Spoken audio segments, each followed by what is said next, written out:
ప్రభు నామమున అందరికీ శుభోదయం. ఈరోజు దేవుని వాగ్దానము ఏమనగా కీర్తనలు 125వ అధ్యాయము 2వ వచనము. యెరూషలేము చుట్టూ పర్వతములున్నట్లు యెహోవా ఇది మొదలుకొని నిత్యము తన ప్రజల చుట్టూ ఉండును. సహోదరులారా, జెరూసలేం పర్వత ప్రాంతంలో ఉంది, దాని చుట్టూ కొండలున్నాయి.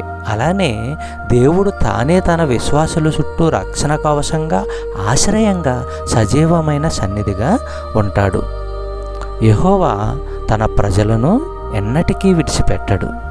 యెషయా గ్రంథము 4వ అధ్యాయము 5వ వచనము మనము పరిశీలించినట్లయితే, సియోను కొండలోని ప్రతి నివాస స్థలము మీదను దాని ఉత్సవ సంఘముల మీదను పగలు మేఘధూమములను, రాత్రి అగ్నిజ్వాల ప్రకాశమును యెహోవా కలుగజేయను.